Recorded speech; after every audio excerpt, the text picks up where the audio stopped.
গতকাল ছিল দেবী অন্নপূর্ণার পুজো। এ প্রসঙ্গে বলি, একবার দাম্পত্য কলহে অতিষ্ঠ হয়ে সর্বত্যাগী মহাদেব গৃহত্যাগ করলেন। এমতাবস্থায় মাতা পার্বতী একা মনকষ্টে কৈলাসে দিন কাটাচ্ছিলেন। তা দেখে তার দুই সখী জয়া এবং বিজয়া দেবীকে বললেন, আপনি তো মহামায়া, তো আপনি আপনার মায়া দ্বারা বিশ্বের সকল অন্নের ভাণ্ডার হরণ করুন।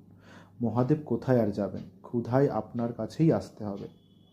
সেই শুনে মহামায়া সকল অন্নের ভাণ্ডার হরণ করে কাশীতে গিয়ে উপনীত হইলেন।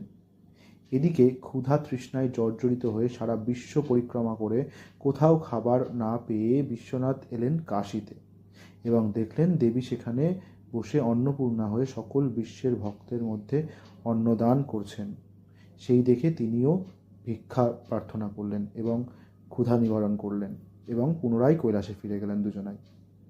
এখন যে ভিডিওটি দেখছেন এটি হলো কৃষ্ণনগর রামকৃষ্ণ মিশনের অন্নপূর্ণা পুজোর ভিডিও।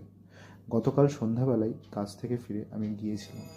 তখন চলছিল ওখানে সন্ধ্যা আরতি। প্রথমে ঠাকুর, মা এবং স্বামীজির আরতি হয় এবং তারপর দেবী অন্নপূর্ণার সন্ধ্যা আরতি সম্পন্ন হয়। আশা করি ভিডিওটি আপনাদের সকলের খুব ভালো লাগবে। সকলে ভালো থাকবেন, সুস্থ থাকবেন। মা অন্নপূর্ণা সকলের ভাড়ার পূর্ণ রাখুক, সবাইকে ভালো রাখুক, সুখে রাখুক।